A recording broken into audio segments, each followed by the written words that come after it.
una cordial y sincera bienvenida a este siguiente tema, en el cual concluiremos el tema anterior, en el cual hablamos acerca del término la ley. Y nuestro tema de hoy tiene que ver con la ley que Jesús clavó en la cruz. Ayer estuvimos estudiando que Jesús clavó en la cruz aquella ley que es una maldición para nosotros. Y alcanzamos a ver que cuando la Biblia utiliza la palabra ley, la utiliza con 4 significados diferentes.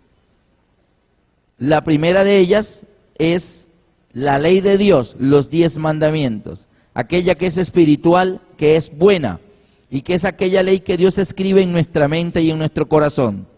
La segunda, según Pablo en Romanos 7, del 14 al 25, es esta ley, que el mal está en mí. Esa ley que tiene que ver con la herencia de la tendencia al mal. Todos nacemos en este mundo heredando la tendencia al mal. Y eso es una ley que se cumple en nosotros. Puede decirse que es la ley de la genética, ¿verdad? Y dice que es otra ley que está en nuestros miembros. Dice que es la ley del pecado que está en nosotros y nacemos con ella. Estudiamos también ayer que también la Biblia utiliza la palabra ley cuando, por ejemplo, los fariseos le decían a Jesús: Moisés nos mandó en la ley a hacer tal cosa, en la ley de Moisés tal cosa. Y es que se refiere a la Torá. La Torá, o sea, el Pentateuco. Los hebreos, el pueblo de Israel, llamaba la ley a los primeros 5 libros de la Biblia. El mismo Jesús utilizó ese término cuando en el camino a Emaús se encontró con 2 de los discípulos que iban tristes, y dice que les dijo: oh tardos de corazón. Y dice que comenzó a mostrarle en la ley, en los profetas y en los salmos todo lo que estaba escrito de él, que era necesario que el Mesías muriera por nosotros, porque en eso consistía el plan de salvación. 3 términos llamados ley, ¿verdad? Vimos, por ejemplo, ayer también que en Gálatas nos habla de aquel texto que nos dice: porque yo por la ley soy muerto para la ley. O sea que una ley que nos hace pecar, inmediatamente quedamos muertos para la otra ley, porque al infringirla la paga del pecado es la muerte. Hoy vamos a ver el 4.º término ley. Hoy vamos a ver el 4.º, nos hace falta 1. Y yo quisiera que veamos varios textos. El libro de Hebreos, en el capítulo 8, versículo 4. Y vamos a ver que también la Biblia utiliza la palabra ley para un 4.º significado. Estos 4 significados, una vez los tengamos bien claros, podremos leer los pasajes de la Biblia donde dice la ley, y usted inmediatamente debe hacer un alto y decir: ¿cuál de ellas? ¿La primera? ¿La tendencia al pecado, la ley de Dios? ¿O la Torá? O sea, se está refiriendo a lo que está escrito por Moisés en la ley. Es más, ayer en esa parte de la ley de Moisés hay un texto que no les alcancé a mostrar, y yo quiero que leamos Deuteronomio 31, 24 al 26, antes de leer Hebreos. Deuteronomio 31, 24 al 26. Dice Deuteronomio 31, 24 al 26. Y cuando acabó Moisés de escribir las palabras de esta ley, me refiero a la tercera, la Torá, la ley de Moisés. Nunca la Biblia llama a los 10 mandamientos la ley de Moisés, nunca. La ley de Dios, los 10 mandamientos son la ley de Dios. ¿A qué llamaban la ley de Moisés? Dice: y cuando acabó Moisés de escribir las palabras de esta ley en un libro hasta concluirse, dio órdenes Moisés a los levitas que llevaban el arca del pacto de Jehová, diciendo: tomad este libro de la ley y ponedlo al lado del arca del pacto de Jehová vuestro Dios, y esté allí por testigo contra ti.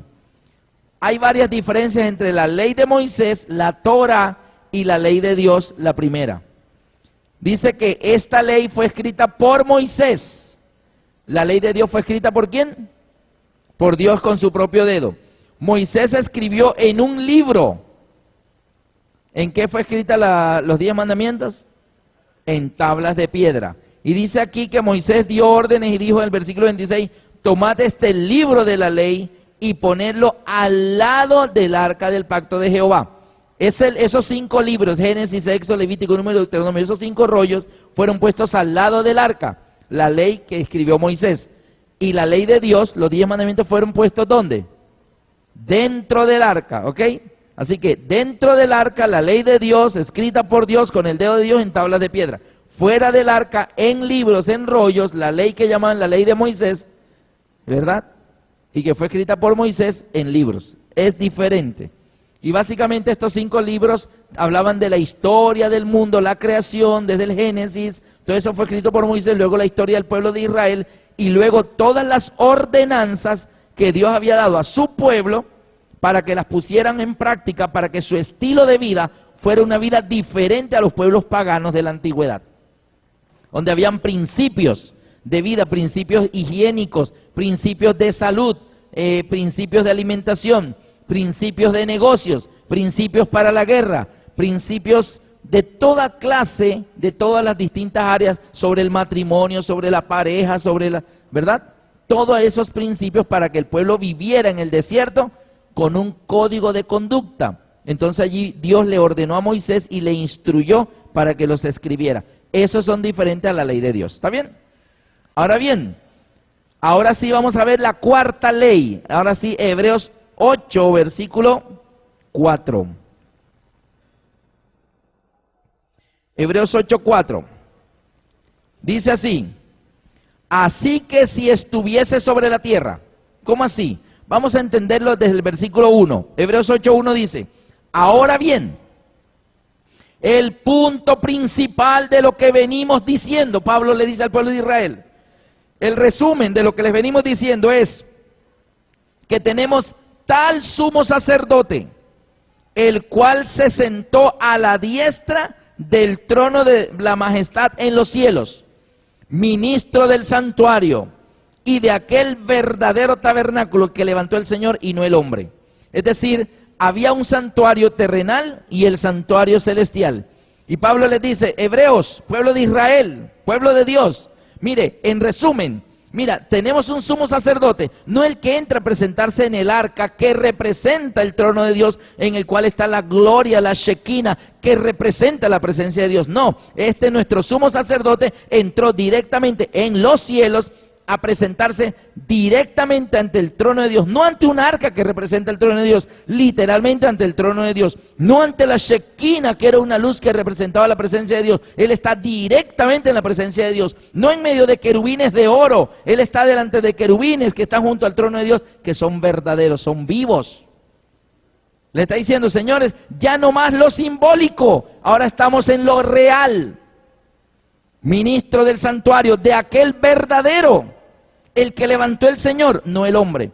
Ahora, ¿ustedes se acuerdan las dimensiones del santuario terrenal? ¿Se acuerdan cuando vimos el tema del mapa que hablaba de las dimensiones? 100 codos por 50 codos, el atrio. El tabernáculo tenía 30 codos por 10 codos, de los cuales 20 codos por 10 era el lugar santo, y 10 codos por 10 codos era el lugar santísimo. ¿Qué había alrededor? Tablillas de oro y ángeles esculpidos allí, y querubines en el velo y querubines en el arca. O sea, el sacerdote cuando entraba miraba para los lados y veía ángeles, ángeles, ángeles, ángeles, ángeles, ángeles, ángeles.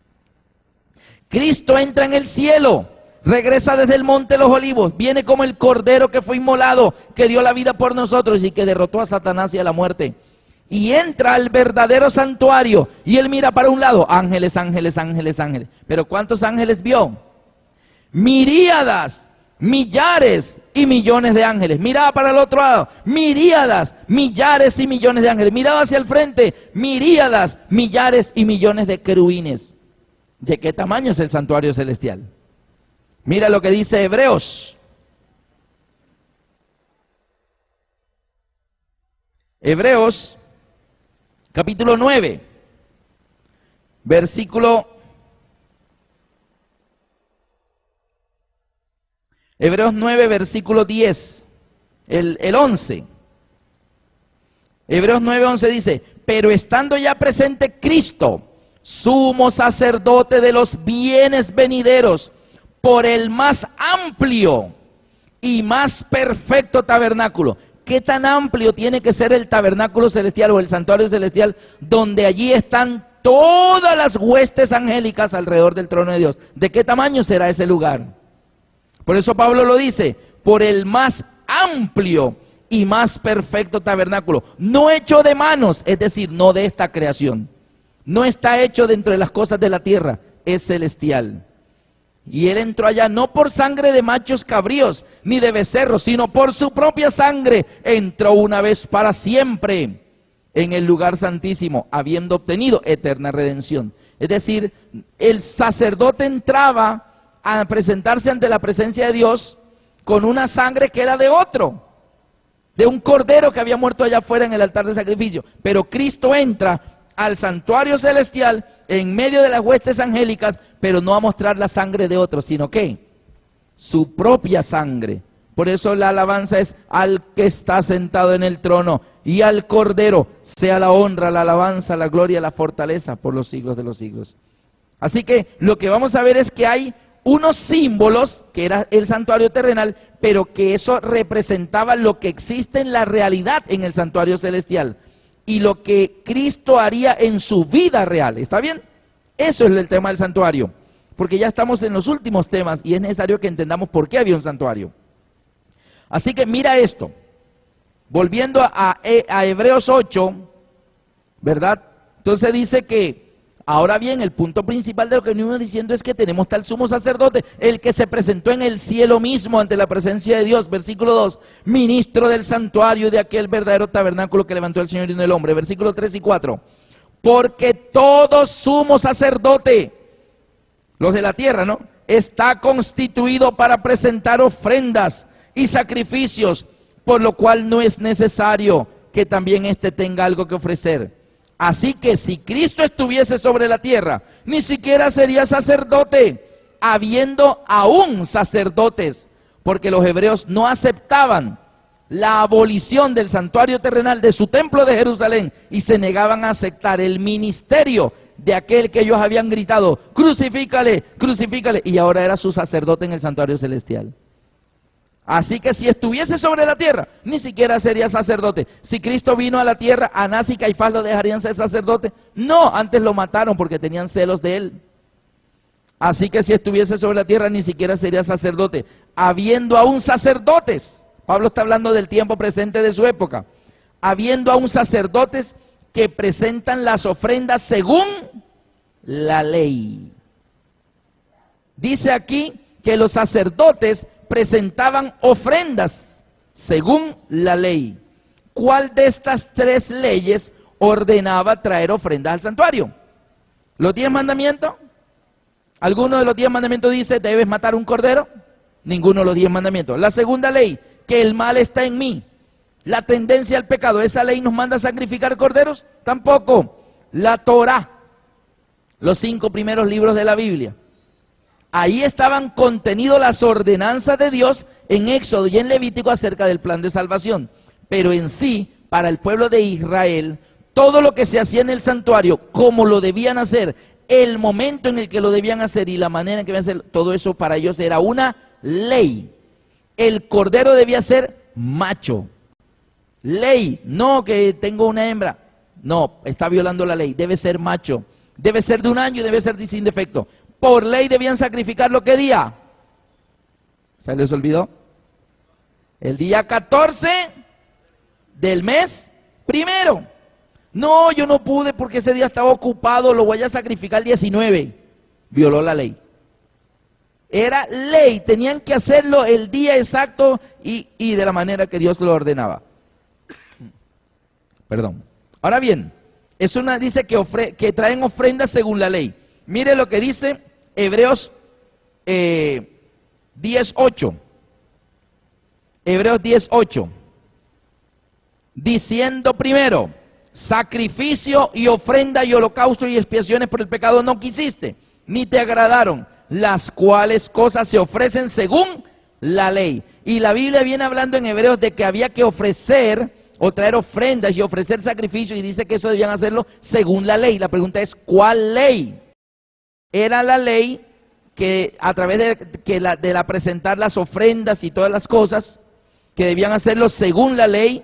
Por ejemplo, en Hebreos 9:22, que nos dice, y casi todo es purificado según la ley con sangre, y sin derramamiento de sangre no se hace remisión. ¿Se acuerdan el pecador que venía con los pecados? Y cómo, si él estaba contaminado con los pecados, cómo era purificado de que el pecado ya no estuviera más contaminándolo en él, poniéndolo sobre él, cordero. Entonces ya él quedaba sin el pecado. Ahora el cordero es el que está cargando el pecado. Y como el cordero cargaba el pecado, el cordero se moría. ¿Y cómo quedaba él purificado? Con el derramamiento de la sangre de ese cordero cargando su pecado. Por eso dice, y casi todo es purificado según la ley con sangre. Así que todo lo del santuario, todo el sistema ceremonial del santuario, eso para el pueblo de Israel era una ley. Si alguien no sacrificaba o no hacía eso, violaba la ley. Pero es una ley diferente a las anteriores. Ahora miremos el problema que enfrentó el apóstol Pablo.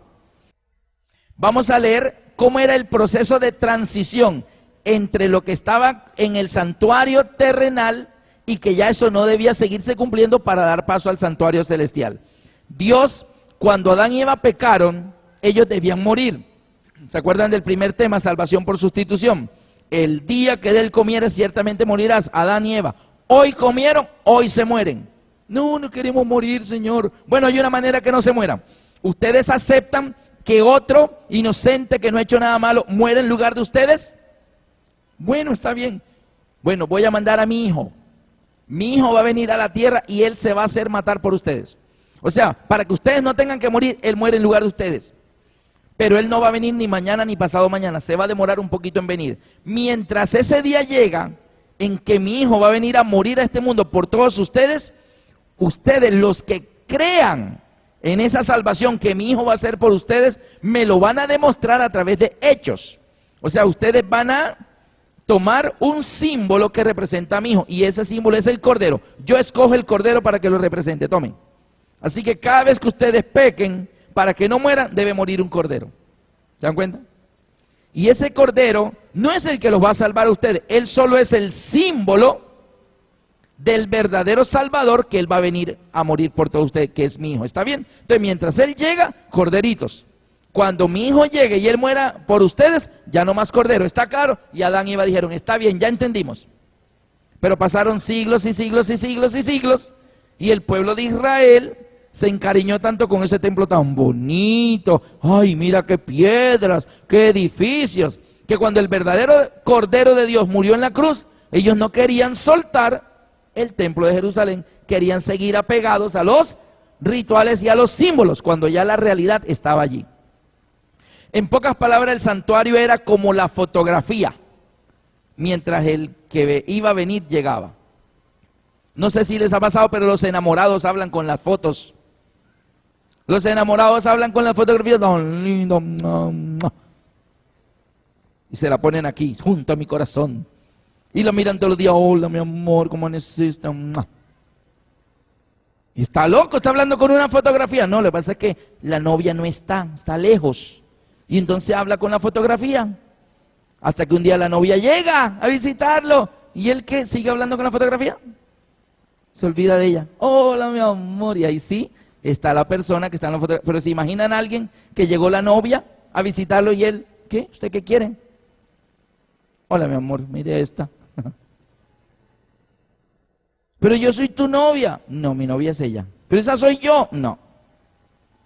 Y se queda con la fotografía y desprecia a la novia. El pueblo de Israel tuvo la fotografía del Salvador. Corderos, corderos, corderos, corderos. Llegó el Salvador. Yo soy. Tú no.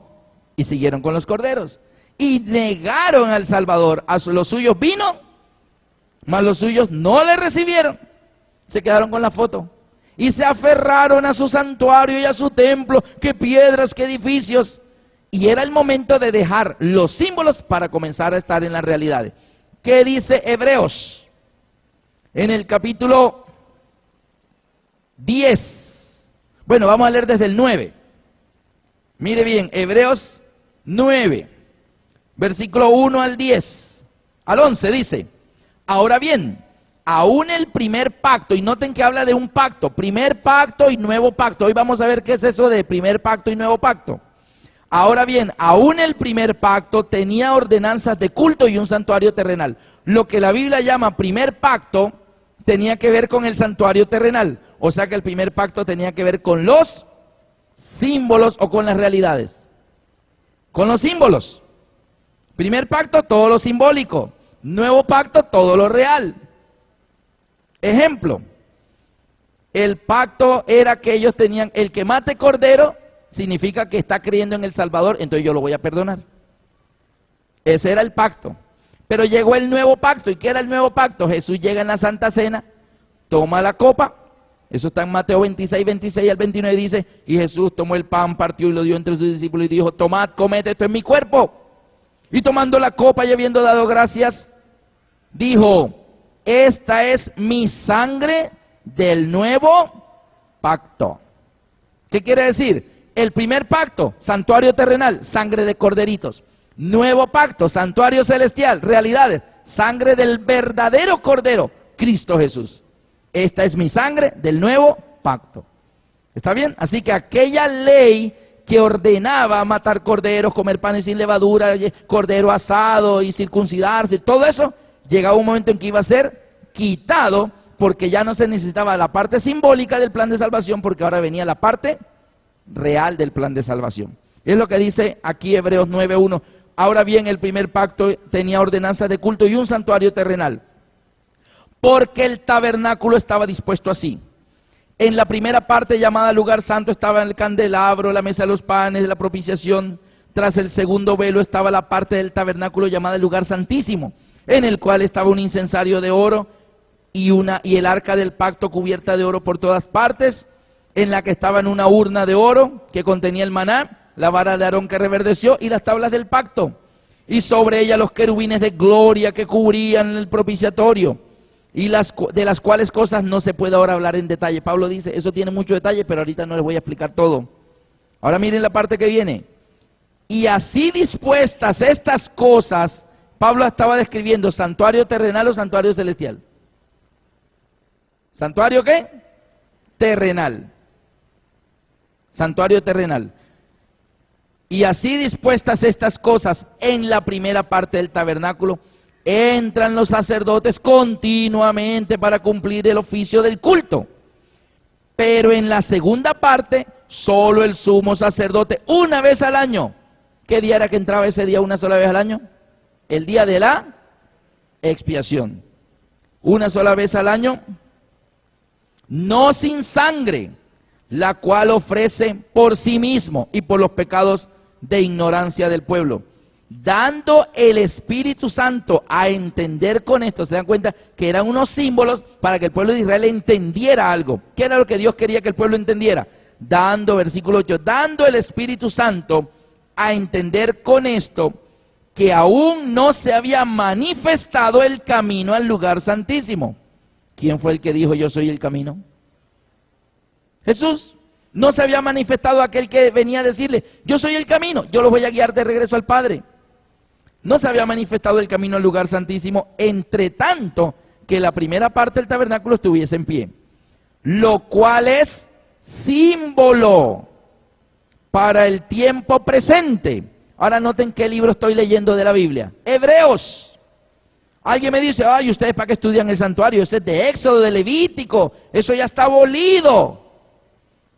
No lean el Antiguo Testamento, eso está abolido. Estoy leyendo en el Nuevo Testamento, estoy leyendo en Hebreos. Y Hebreos está haciendo referencia a aquello de Levítico y de Éxodo. Porque yo no puedo entender el final sin saber el principio. Se necesita estudiar el principio para, ya entiendo el final. Versículo 9, lo cual es símbolo para el tiempo presente, según el cual se presentan ofrendas y sacrificios que no pueden hacer perfecto en cuanto a la conciencia al que practica este culto. O sea, los símbolos no salvaban, salva es el Cristo real. Pero mientras Él llegaba, Dios aceptaba los símbolos. Dice, ya que consiste solo en comidas y bebidas. Grábense esto un momentito. Todos esos símbolos consistían ¿en qué? En comidas y bebidas. en las fiestas solemnes tenían que comer el cordero asado, hierbas amargas, panes sin levadura. ¿Ah? O sea, tenían que practicar la fiesta solemne comiendo cosas. Y de esa manera estaban aceptando ese Salvador que iba a venir, ya que consiste solo en comidas y bebidas y de diversas abluciones y ordenanzas acerca de la carne, impuestas como una ley. ¿Hasta cuándo? Hasta el tiempo de reformar todas las cosas. ¿Cuándo esas cosas iban a ser reformadas? A partir de la cruz, lo que dice el versículo 11. Pero estando ya presente Cristo, sumo sacerdote de los bienes venideros, por el más amplio y más perfecto tabernáculo, no hecho de mano, es decir, no de esta creación, y no por sangre de machos cabríos ni de becerros, sino por su propia sangre, entró una vez para siempre en el lugar santísimo, habiendo obtenido eterna redención. Sencillamente está diciendo, toda la parte simbólica era solo símbolo hasta el tiempo de la venida del Mesías. Después de eso, eso quedaría abolido. Y todo ese sistema del sacrificio del santuario era ¿qué? Era una ley para el pueblo, tenían que cumplirlo al pie de la letra. Ahora miremos aquí, en el momento en que Adán pecó, cuando Adán pecó, ¿verdad? Hasta el tiempo de Cristo hay 4000 años. Y del tiempo de Cristo hasta hoy hay 2000 y algo de años. Ahora bien, ¿cómo somos salvos nosotros? Porque aceptamos a Cristo, Él es el Salvador, Él derramó su sangre por mí, todas esas cosas. ¿Y en qué creían los que vivían antes de que Jesús viniera? ¿Ellos en qué podían creer si no había evangelios, el Salvador no había muerto? Entonces, ¿ellos en qué, cómo eran salvos? Dios le dio a ellos un sistema de símbolos. Un sistema de símbolos. Entonces todo eso, que tomarán el cordero, que lo pondrán en el altar, que pondrán las manos, que le confesarán los pecados, que el cordero morirá. Y todo eso era una serie de ¿qué? Símbolos. Y todos esos símbolos era como el primer pacto, ya que consiste solo en comidas, bebidas, porque todo eso simbolizaba algo. ¿Se acuerdan de la levadura? Comían panes sin levadura. ¿Qué representan los panes sin levadura? Que el Señor quiere que nosotros seamos sin levadura, sin malicia, sin maldad, sin la doctrina de los fariseos, los saduceos, sin creencias falsas, sin las mercaderías de Babilonia. A propósito, ¿cómo va lo de la levadura en la casa? ¿Ya barrieron? ¿Ya sacaron la levadura? Porque el Señor dice, no se hallará levadura en tu casa ni en tu territorio. ¿Ya revisaron la última gaveta? ¿Dónde están aquellos discos? ¿Allá donde están aquellas revistas? ¿Todavía las tienen? ¿Todavía no las han sacado? Panes sin levadura. El Señor no le interesa que comamos panes sin levadura. El Señor lo que quería era simbolizar que el pueblo sacara todo aquello que le contaminaba. Amén. Así que todo eso era a través de símbolos. Pero desde que Cristo viene y muere por nosotros hacia nuestros días, ahora la salvación se basa ¿en qué? En realidades. Ya no es un cordero muriendo en el altar de holocaustos. Ahora es Cristo muriendo en el Calvario. Ya no es sangre de cordero simbólico. Ahora esta es mi sangre del nuevo pacto. Ahora bien, ¿qué parte de la cruz hacia atrás? Santuario terrenal. De la cruz hacia adelante, santuario celestial. ¿Qué más sigue? Entonces vamos a ver símbolos. Eran salvos porque moría un cordero. En las realidades somos salvos ¿por qué? ¿Muere quién? Cristo. ¿Pero qué querían los judíos? El pueblo de Israel de los tiempos de Pablo, aquellos cristianos que se bautizaron en Pentecostés, que eran judíos de diversas nacionalidades. O sea, judíos pero que vivían en el extranjero. Y se bautizaron y muchos judíos se entregaron a Jesús en la época apostólica. Pero ellos aceptaron que Cristo era el Salvador, que realmente era el Hijo de Dios porque había resucitado y todo. Pero ellos tenían una pequeña confusión. Ellos decían, listo, Cristo es el Salvador, Él es el Hijo de Dios, lo acepto como mi Salvador. Y se bautizaban y ahora eran de la iglesia cristiana. Pero el día 14 del mes primero salían corriendo a sacrificar cordero. O sea, estaban viviendo las realidades, pero tenían un pie todavía ¿dónde? En los símbolos. Y ellos no habían entendido que ya no tenían que hacer más eso. Creían en Jesús, aceptaban la salvación de Cristo y hasta se habían bautizado. Pero luego venía el día de los panes sin levadura y a comer 7 días panes sin levadura. O sea, seguían practicando los símbolos, aunque ya estaban bajo las realidades. Por ejemplo, acá en los símbolos tenían que comer panes sin levadura. ¿Eso en la realidad qué significa? Una vida sin pecado y sin falsas creencias. Desechar toda doctrina falsa. Pero ellos, aunque habían desechado la fornicación, la adoración de los ídolos, y habían desechado todo eso, pero el día 15, el día 21 del mes primero, panes sin levadura. Entonces Pablo decía, ¿pero qué están haciendo? Oh, hay que guardar la ley, Pablo, hay que guardar la ley, porque si no guardo la ley me pierdo. ¿A cuál ley se estaban refiriendo? ¿A los 10 mandamientos? No, a la última, a la ley ceremonial del santuario, porque todos los judíos tenían eso bien claro, que tenían que cumplir todos los rituales como una ley. Y el que no lo cumpliera, dice en Levítico, Deuteronomio, será cortado de su pueblo. ¿Se acuerda que lo leímos en la fiesta solemne? Entonces ellos no habían entendido esa parte de que ya eso había quedado atrás. En los símbolos, los sacerdotes que ministraban en el templo, Anás, Caifás, en las realidades, Cristo nuestro sumo sacerdote en el santuario celestial.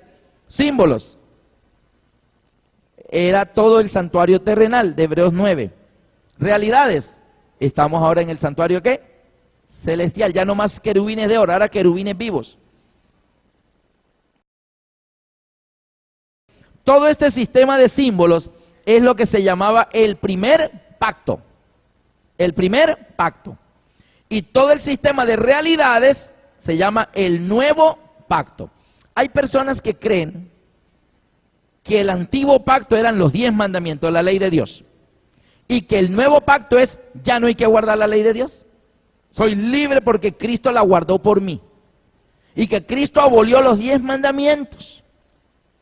Miren eso, que el primer pacto era la obediencia a los 10 mandamientos. Y que el nuevo pacto es, ya no hay que guardar los 10 mandamientos porque ahora somos salvos, no por la ley, sino por gracia. Y hay textos bíblicos que hablan de eso. Y dice, porque ya no estás bajo la ley, sino bajo la gracia. La cuestión es que ellos toman, cuando dice no estás bajo la ley, ellos asumen que esa ley es los 10 mandamientos. Pero acuérdate que son ¿qué? 4 términos ley. Cuando dice, porque ya no estás bajo la ley, sino bajo la gracia, antes de aseverar que ya no debemos guardar los 10 mandamientos porque estamos bajo la gracia, debes preguntarte, cuando ahí dice ya no estás bajo la ley, ¿a cuál ley se refiere? ¿Es a los 10 mandamientos? Yo les hago una preguntita nomás póngale lógica. Imagínate una persona que no es ni cristiano y tú le preguntas solo por simple lógica, de pronto sin tomar en cuenta lo que dice la palabra de Dios, pero mira esto. Si con los 10 mandamientos de la ley de Dios vigentes, el mundo está como está, ¿te puedes siquiera imaginar cómo estará el mundo si se le dice a todo el mundo que ya no hay que guardar los 10 mandamientos porque Cristo los abolió en la cruz? Si con la ley de Dios diciendo lo que dice y estamos en este mundo como estamos, ¿puedes imaginarte cómo estaríamos si le decimos a todo el mundo que ya no hay 10 mandamientos? Si el mandamiento dice, no matarás, y hay tantos muertos a diario, Dios mío, ¿qué tal diciendo, ya no, tranquilo, él abolió en la cruz, maten a todo el que quieran? Ah, no, eso está vigente, hermano, ¿cómo le ocurre? No me puede matar, ese mandamiento está vigente. Si el mundo con la ley de Dios vigente está como está, imagínate diciendo a gente, ya lo de no adulterarás ya se acabó, eso lo quitaron. Eres libre, libre para ir a pecar. Eso es lo que llamamos libertad. O sea, me abren la puerta de la cárcel y salgo de ella y ahora me convencen que soy libre de decidirme por mi propia voluntad de volverme a meter a la cárcel. Claro, eso es lo que Satanás quiere que yo crea para volver a encerrarme. No es que Cristo me liberó y Él no pudo hacer nada para impedirlo, entonces Él ahora quiere que yo me encierre yo solo. Y algunas personas tienen ese concepto porque tal vez no saben que cuando la Biblia menciona la palabra ley, la menciona con ¿cuántos significados? 4. Así que cuando dice, porque ya no estás bajo la ley, sino bajo la gracia, esa palabra ley, asegúrate bien si son los 10 mandamientos. O puede ser una de las otras 3, ¿cuál será? ¿Qué es eso de primer pacto y nuevo pacto? Primer pacto es todo lo simbólico.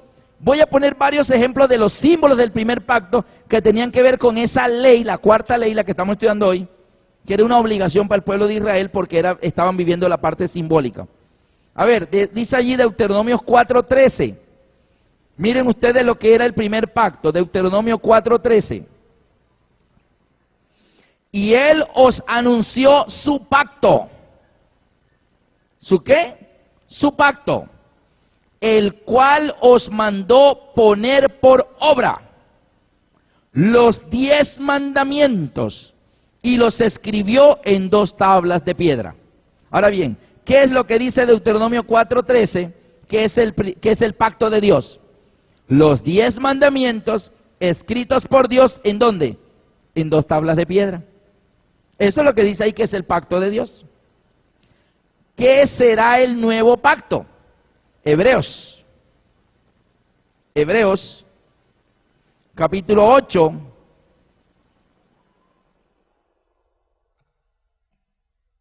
Hebreos 8, versículo 8 al 10. Hebreos 8, 8 al 10 dice, porque reprendiéndolos dice, he aquí vienen días, dice el Señor, en que estableceré con la casa de Israel y con la casa de Judá un nuevo pacto. No como el pacto que hice con sus padres. ¿Cuál fue el pacto que hizo con los padres? Los 10 mandamientos escritos por Dios en tablas de piedra. Entonces dice, mira, voy a hacer un nuevo pacto, pero no como el que hice allá con los papás de ustedes, los antiguos. El día en que los tomé de la mano para sacarlos de la tierra de Egipto, porque ellos no permanecieron en mi pacto, y yo me desentendí de ellos, dice el Señor. Versículo 10, por lo cual este es el pacto que haré con la casa de Israel después de aquellos días, dice el Señor. ¿Cuál es el pacto que él hará después de aquellos días? ¿Cuáles días? Los días de la cruz. ¿Cuál es el pacto? Pondré mis leyes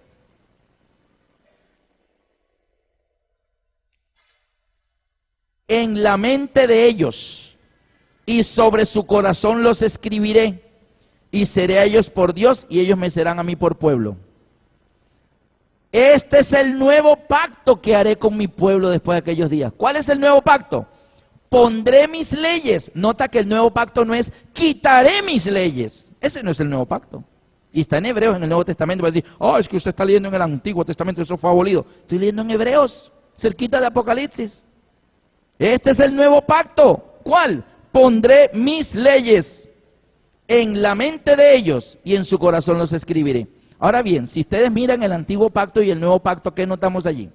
Porque tengo un amigo que me decía una vez, Alberto, es que el antiguo pacto era los 10 mandamientos que el pueblo tenía que cumplir la ley para ser salvos. Y luego vino el nuevo pacto, es que Cristo guardó la ley por nosotros y ya yo no tengo que guardar la ley.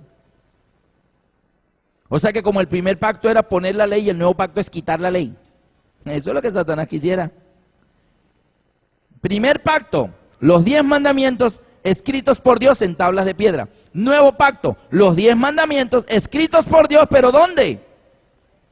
¿Qué es lo que varía del antiguo pacto al nuevo pacto? ¿Varía la ley de Dios? No, la ley de Dios está en el antiguo pacto y está en el nuevo pacto. Que Dios las escribe en el antiguo pacto, ¿quién las escribe en el nuevo pacto? Dios también. ¿Qué es lo que varía? Que en el antiguo pacto Dios escribió las leyes en tablas de piedra. Acuérdate que todo lo del primer pacto era la parte de los símbolos. ¿Qué quería Dios simbolizar al entregarle a Moisés su ley escrita en tablas de piedra? Que lo que se escribe en la piedra no se borra, queda allí tallado. No sé si han visto esas personas cuando pavimentan un andén y ponen allí cemento fresco, por favor no pisar. Y nunca falta el gracioso que toma una varita y enseguida pone Roberto y María y un corazón atravesado por una flecha. Y cuando ese cemento se seca y se vuelve piedra, quedó allí Roberto y María unidos por esa flecha. No se borra, quedó tallado en la piedra. Pero después Roberto termina con María. Y ahora Roberto anda con Rosita. Y viene Roberto con Rosita paseando y de pronto, en esta calle hay un pedazo de piedra ahí en el piso que dice Roberto y María, donde Rosita vea que no me mata. Ay, vámonos a meternos por otra calle, ¿sí? Y no se borra.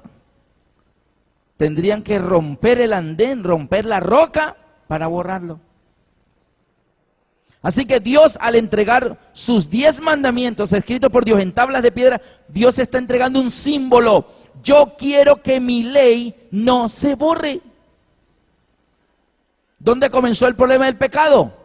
En el cielo. ¿En quién comenzó? En Lucifer. ¿Y qué fue lo que él hizo allá? Profanaste tu santuario y pecaste, dice el Señor. Y si Lucifer pecó en el cielo, ¿qué es pecado? Infracción de la ley. O sea que en el cielo había ley cuando Lucifer se rebeldizó, claro. Y pecó por eso. Así que los 10 mandamientos en tabla de piedra es un símbolo. Ahora, ¿cuál es la realidad? A Dios no le interesan sus 10 mandamientos en una piedra. ¿Para qué? ¿Que se ve bonito? Sí, se ve bonito. Pero lo que Dios realmente quiere es que su ley esté ¿dónde? En la mente y en el corazón de sus hijos. Por eso este es el nuevo pacto que haré. Así que quita el símbolo y viene la realidad. Dios quiere sus 10 mandamientos en la mente y en el corazón de sus hijos. Símbolo, realidad. Primer pacto, nuevo pacto. Antiguo pacto, ¿qué más tenemos? Sangre de corderos, ¿verdad? Ese era el pacto. Caín violó el pacto, no había cordero por ningún lado, no había derramamiento de sangre en el cordero. Bueno, Caín, te mueres con tus pecados. Abel aceptó el cordero del pacto, entonces fue salvado, fue perdonado. ¿Y qué tenemos en el nuevo pacto? Esta es mi sangre del nuevo pacto. Noten, el primer pacto, símbolos. Nuevo pacto, realidades. La sangre de Cristo es la verdadera. Y estos son apenas unos cuantos ejemplos. El caso de la circuncisión. Todo israelita tenía que ser circuncidado.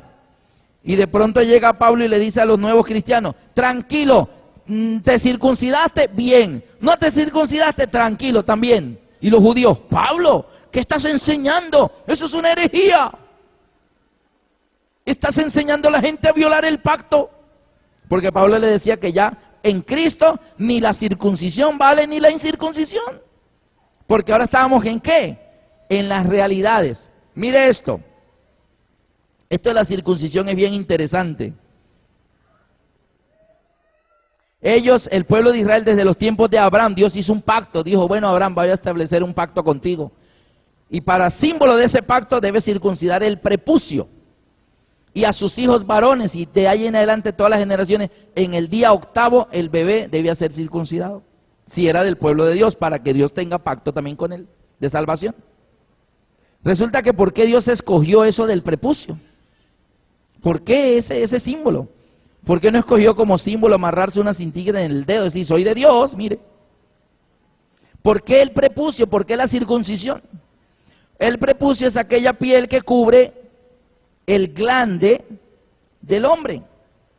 Y el glande es la parte más sensible. Y Dios le dice, quítate el prepucio para que seas muy sensible. Así que todos los que son de mi pacto, circuncidados. Pero ¿qué quiere Dios simbolizar con eso de la circuncisión? Leemos, por ejemplo, en Deuteronomio 10:16. Desde el principio Dios les decía al pueblo que era lo que Él esperaba de ellos. Deuteronomio 10:16. Circuncidad, pues, el prepucio ¿de qué? De vuestro corazón, y no endurezcáis vuestra cerviz. Así que en la parte de símbolos circuncidaban el prepucio, y en la parte de las realidades, ¿qué circuncidaban? Circuncidad vuestro corazón. Eso es lo que Dios quiere. ¿Qué quiere decir? Sé de corazón sensible. No podemos ser cristianos insensibles. Ah, pero fui circuncidado al octavo día. ¿Y qué? Eso era un símbolo nomás.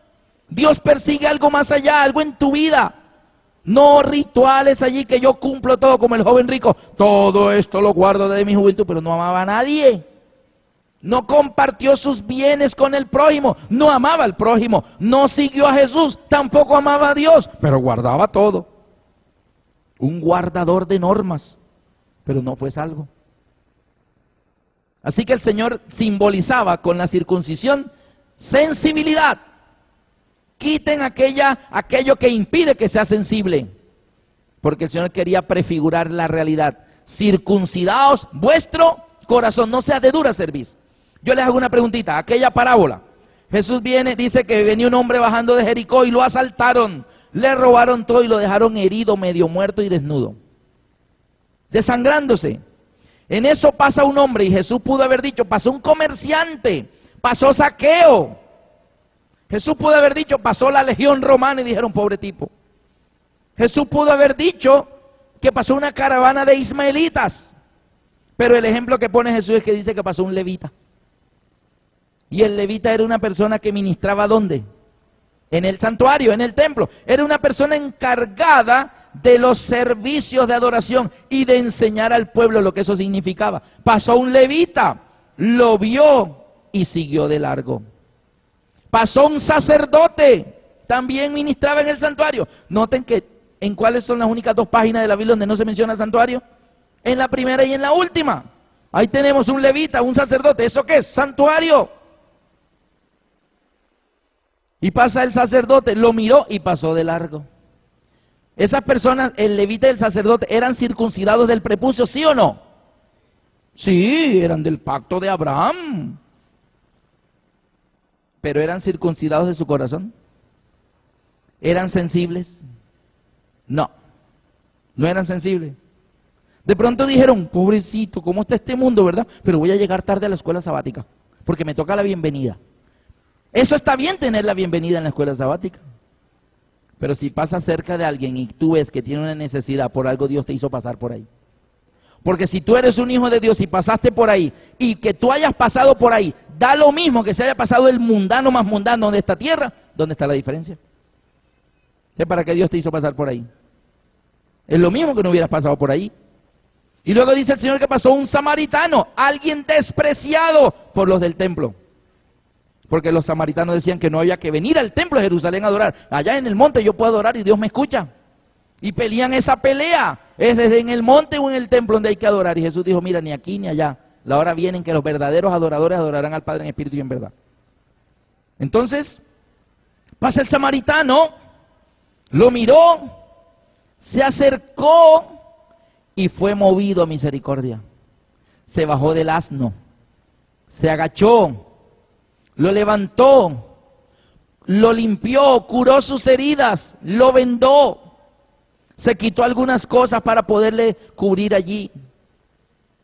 Lo subió en su cabalgadura y él siguió a pie, llevando en el asno, que el asno podía llevarlo a él, llevaba el herido. Y él fue a pie, y quién sabe para dónde iba, pero llegó al mesón. Quizás se desvió de su camino y de sus diligencias, pero fue al mesón. Y le dijo al mesonero, mira, por favor, cuídalo, cuídalo.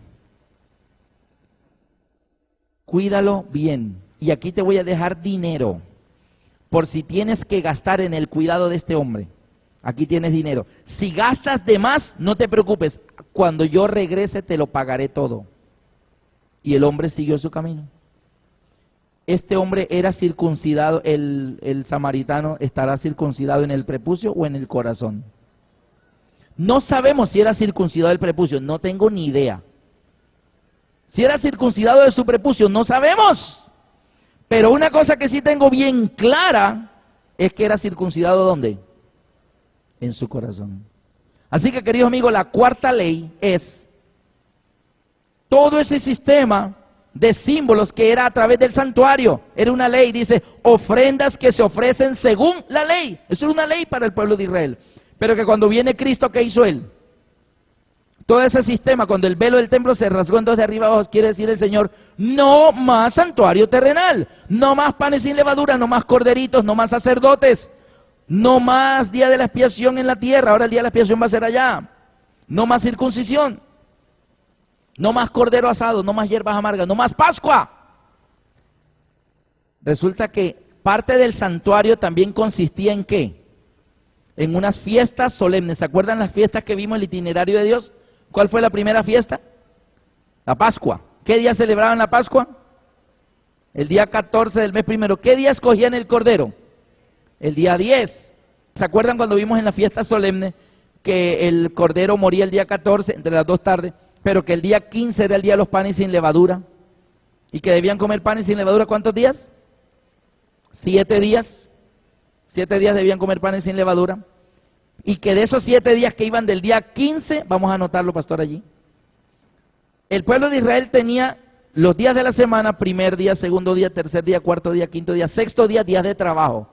6 días trabajarás y harás toda tu obra, más el séptimo día es sábado para Jehová tu Dios. Entonces ahí tenemos el día 4, el día 11, el día 18, el día 25, eran Shabbat y debían guardarlo. ¿Según qué ley?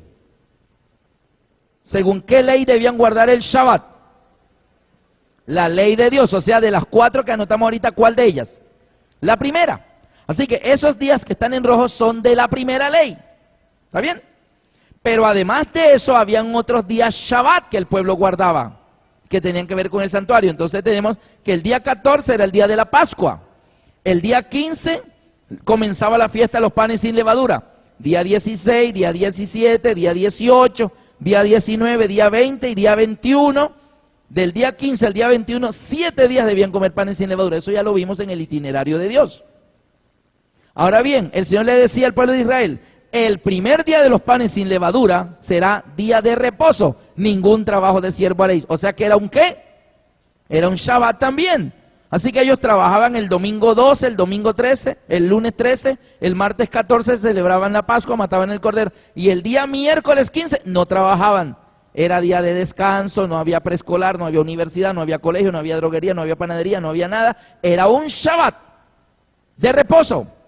Pero no era de la ley de los 10 mandamientos. ¿De qué ley era ese? De la ley ceremonial, o sea, de las 4, ¿de cuál? De la cuarta, de la última. ¿Qué otro día también tenían? Dice que el primer día y el día último de los panes sin levadura. El primero y el séptimo día de los panes sin levadura. El día 15 y el día 21 debían ser ¿qué? De reposo. Así que el pueblo de Israel esa semana guardaba el día 15, el día 18, el día 21 y el día 25. Eran 4 días de Shabbat. En ese mes habían 4 y 2, 6 Shabbat en ese mes. Pero de los 6 Shabbat, ¿cuántos eran de la ley de Dios de los 10 mandamientos? 4. ¿Y cuántos eran de la ley ceremonial del santuario? 2. Ahora, cuando Cristo muere en la cruz y todo el sistema simbólico del santuario quedó abolido, ¿qué pasó con estos días Shabbat? ¿Ah? Quedaron abolidos. Entonces, ya no más guardar el primer día los panes sin levadura, ni guardar más el día 15 del día 21 los panes sin levadura. Quedaron que abolidos. Ahí viene la confusión cuando un cristiano te muestra Colosenses. Colosenses 2. Colosenses 2:16, ¿qué dice? Por tanto nadie os juzgue en comida o en bebida. ¿Ustedes se acuerdan de lo que dice Hebreos del santuario? Lo cual era símbolo de las cosas a venir, ya que consistía solo en ¿qué? En comidas y bebidas. Debían comer el cordero asado, panes sin levadura, hierbas amargas, todo eso, para cumplir la ley del santuario. Entonces Pablo le dice a los colosenses, nadie os juzgue en comida, bebida, ni lunas nuevas, ni días de fiesta, ni días de sábados. Entonces un cristiano te dice, ¿se da cuenta que no hay que guardar el sábado? ¿Ustedes están equivocados siguiendo guardando el sábado? Porque eso fue abolido por Cristo en la cruz. Pero es que ese hermano no sabe que el término ley la Biblia lo utiliza con 4 significados diferentes. Qué confusión. Y esa confusión la hubo en los tiempos de Pablo. ¿Qué pasó? En la iglesia, imagínate que esta es la iglesia de Jerusalén y hay un concilio de cristianos. Y vengan todos los cristianos que fueron bautizados. Entonces habían cristianos de origen judío, habían sido circuncidados de pequeñito, habían descendientes de Abraham y creyeron en Jesús. Y se bautizaron y dijeron, Él es el Salvador, yo me bautizo. Pero también vinieron hermanos de Corinto, evangelizados por Pablo, filipenses evangelizados por Pablo, efesios, y también vinieron gálatas, y colosenses, y tesalonicenses, y corintios, y romanos. Cuando esos hermanos entran a la iglesia, ellos eran de origen griego, y cuando ellos querían bautizarse, por ejemplo, si ustedes miran al carcelero de Filipo, él no era israelita. ¿Qué debo hacer para ser salvo? ¿Y qué le dijo Pablo? Y Silas, tienes que circuncidarte y celebrar la Pascua, los panes sin levadura, porque si no tienes el pacto de Dios. No, le dijo, cree en el Señor Jesucristo y serás salvo tú y tu casa. Eso es todo, eso es todo. Eso no, ¿me puedo bautizar ya? Bautícese ya. ¿Se acuerdan del etíope? Un extranjero. Aquí hay agua. ¿Qué impide que yo sea bautizado? Es que usted no es circuncidado, usted no es descendiente de Abraham, usted no celebró la Pascua antes de ayer. Pero no, ¿qué le dice? Aquí hay agua, ¿qué impide que yo sea bautizado? ¿Y qué le dice Felipe? Si crees de todo corazón, bien puede. Ah, listo, y se bautizó enseguida. Entonces, cuando había un concilio de la iglesia, vienen todos esos hermanos que eran bautizados cristianos, extranjeros y cristianos de origen judío. Y miren lo que sucede. Cuando están en la iglesia, le dice el hermano judío al hermano colosense: ¡tum! Hermano, ya sabe, mañana es Shabbat, no puede abrir la panadería. ¿Shabbat mañana? No, hermano, mañana es martes. No, hermano, mañana es Shabbat, no puede abrir la panadería. Y tiene que comer hierbas amargas y panes sin levadura. ¿Qué? Si no hace eso, viola la ley. Y lo acusan en la iglesia y lo borran. ¿Cómo así? ¿Pero de qué me está hablando usted? Mano, mañana paso por su panadería, como la ve abierta, violó la ley. Pero hermano, si yo solo la cierro los sábados, mañana es martes. No, mañana es Shabbat. ¿Y de qué Shabbat le estaba hablando el hermano judío al hermano colosense? Que era 15, o que era 21, y era martes. Hermano, mañana es martes. No, mañana es Shabbat. Entonces el hermano colosense sale todo preocupado y busca a Pablo. Pablo, en la iglesia me van a borrar, me van a sancionar. ¿Por qué? ¿Qué hiciste? Nada, fui al concilio de la iglesia y un hermano me dijo que mañana era Shabbat y era martes. ¿Qué más te dijo? Y que tenía que comer esto y esto. Ah, no te preocupes, hermano colosense. No le des color a eso. Tú tranquilo, tú sigue como va. Lo que yo te expliqué, bueno, pero arréglame eso. No, yo le voy a escribir una cartita. Y llega el apóstol Pablo a los colosenses. Y le dice a los colosenses: hermanos colosenses, no se preocupen por lo que le dicen los judíos. Nadie los juzgue en comida. Eso de hierbas amargas, panes sin levadura, cordero asado, tranquilos, no tienen que comer nada de eso, ya no. Los símbolos cayeron, estamos en las realidades. Nadie juzgue en comida, bebida, o lunas nuevas, días de fiestas y sábados. Estos sábados, no aquellos. Y el hermano colosense dijo: bueno, Pablo, menos mal. Sí, no te preocupes, cuando te digan algo tú no le pongas cuidado. Pero los hermanos judíos estaban equivocados. Eran judíos cristianos de la iglesia cristiana apostólica. Entonces Pablo tuvo que verse, así como le escribió a los colosenses, ¿a quiénes tuvo que escribir también? A los hebreos. Y decirle: hermanos hebreos, ¿qué les está pasando? El punto principal de lo que venimos diciendo es que tenemos tal sumo sacerdote. Señores hebreos, ya no más símbolos, estamos en la realidad. Y le escribió una de las epístolas más largas para aclararle a los hermanos hebreos que eran cristianos bautizados, que no obligaran a los hermanos cristianos que eran de origen extranjero, que se tenían que circuncidar y todas esas cosas. Eso ya no. Entonces, ¿sabe de qué acusaron a Pablo? En Jerusalén, y ese fue uno de los problemas que se ganó Pablo. Busquen conmigo Hechos 21, 17. Hechos 21, 17 al 26. Mire lo que le pasó a Pablo. Pablo llega a Jerusalén de sus predicaciones en el extranjero y dice: cuando llegamos a Jerusalén, los hermanos nos recibieron con gozo. ¿En dónde? Jerusalén, los hebreos. Y al día siguiente Pablo entró con nosotros a ver a Jacobo. Y se hallaban reunidos todos los ancianos, a los cuales, después de haberles saludado, les contó una por una las cosas que Dios había hecho entre los gentiles por su ministerio. Cuando ellos lo oyeron, glorificaron a Dios y le dijeron: ya ves, hermano, cuántos millares de judíos hay que han creído y todos son celosos por la ley. ¿Qué le están diciendo los dirigentes de la iglesia? Oye, Pablo, ¿cuántos se han unido a la iglesia? Judíos y celosos por la ley. ¿De cuál ley le estaba hablando ahí? ¿Eran celosos de cuál ley? La cuarta. Todos los rituales, ellos eran bien celosos de guardar los panes sin levadura, las hierbas amargas, el Pentecostés, el día de la expiación. Ellos guardaban toda esa, pero eso guardaban esa, y sin embargo se estaban bautizando creyendo en Cristo. Ahora mira lo que dice, versículo 21. Pero se les ha informado en cuanto a ti, que enseñas a todos los judíos que están entre los gentiles a apostatar de Moisés. ¿Por qué hablaban esos rumores respecto a Pablo? Oye, ¿sabes que Pablo por allá lo oí predicando y ¿sabe qué le dijo? Que no había que circuncidarse. ¿Que qué? Y que no había que comer hierbas amargas y que no había que celebrar la Pascua. ¿Cómo? Está enseñando que apostaten de la enseñanza de Moisés. Y Pablo lo que le estaba diciendo es: señores, los símbolos ya no más, ahora las realidades. ¿Está claro eso? Que le enseñaba a apostatar de Moisés, diciéndoles que no circunciden a sus hijos, ni observen las costumbres. ¿Qué hay pues? La multitud se reunirá de cierto, porque oirán que has venido. Haz pues esto que te decimos. Hay entre nosotros 4 hombres que tienen obligación de cumplir un voto. Tómalos contigo, purifícate con ellos y paga sus gastos, para que se rasuren la cabeza y todos comprendan que no hay nada de lo que se les informó acerca de ti, sino que también andas ordenadamente guardando la ley. ¿Cuál ley? ¿Se dan cuenta? Hombre, Pablo, listo ya, pero haz que estás cumpliendo el voto y haz el ritual de rasurarte la cabeza, eso, para que todos vean que tú andas ordenadamente conforme a la ley. ¿Pero cuál ley? No los 10 mandamientos, la ley ritual. Para que los judíos se calmaran, porque estaban ofendidísimos, porque Pablo andaba predicando que ya no había que matar cordero, ni que había que celebrar días, ni guardar sábados ceremoniales. Pero en cuanto a los gentiles que han creído, nosotros los hemos escrito determinando que no guarden nada de esto, solamente que se abstengan de ahogado y de fornicación.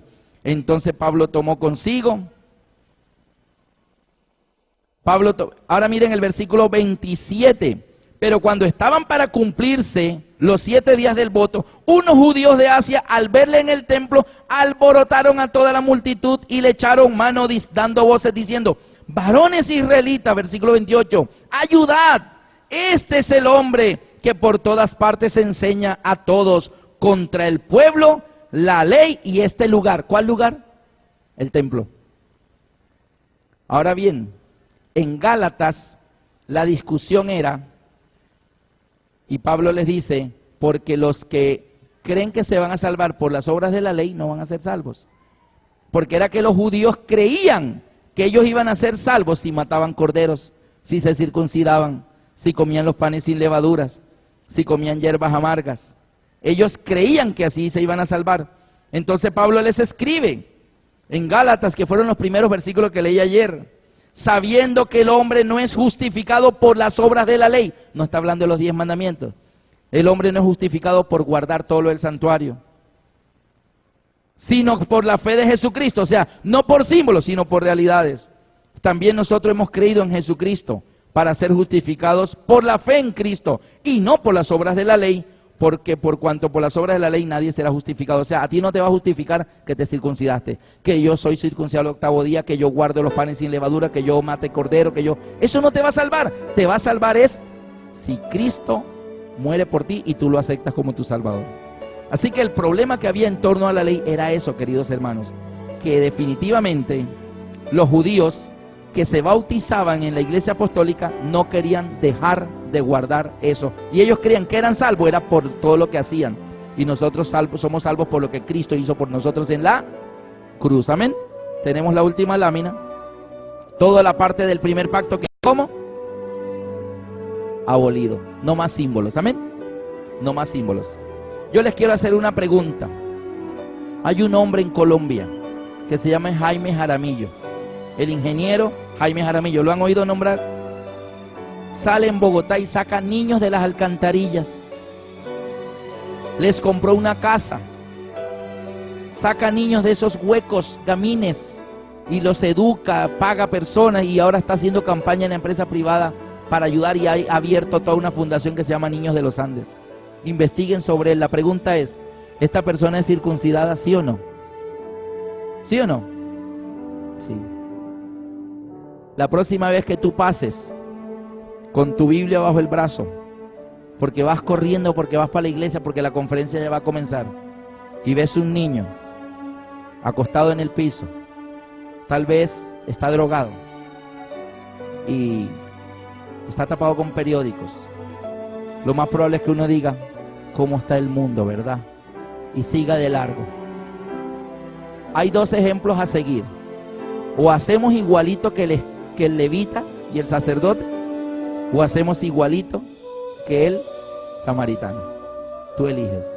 Pero lo que elijas, demuestras si estás circuncidado, si eres sensible aquí, si sientes, si te duele ver sufrir a otros. Si te duele, actúa. Ya no estamos más bajo la ley de todos esos símbolos. Ahora vivamos la realidad de ser hijos e hijas de Dios. Amén.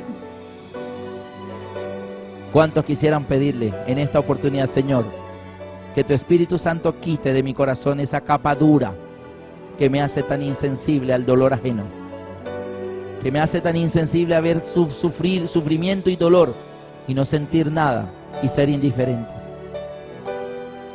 ¿Cuántos quisieran, colocándose de pie, pedirle a Dios que nos convirtamos en elementos de cambio en esta sociedad en la que vivimos? Y que realmente pues, comencemos a dar la mano a otros, a sentir el dolor del otro, porque nuestro corazón está ¿qué? Circuncidado. Cuando leas la Biblia y tropieces la palabra ley, acuérdate de preguntar, ¿cuál de ellas? No digas enseguida los 10 mandamientos. Pregúntate, ¿cuál de ellas? ¿Es la primera? ¿Es la segunda? ¿La que es una maldición? ¿Que heredamos la tendencia al mal? ¿Será esa? Esa la clavó Jesús en la cruz, la naturaleza pecaminosa. ¿Y cuál Jesús más anuló? Toda esa de todos los símbolos. Ahora estamos en las realidades, amén. Y guardando los 10 mandamientos, los cuales serán guardados por la eternidad. Cuando en Isaías 66, 22 y 23 dice que será de mes en mes y de sábado en sábado vendrán todos a adorar delante de mí, dice el Señor. Se seguirá guardando el sábado allá, porque la ley de Dios es eterna, porque es un trasunto de su carácter.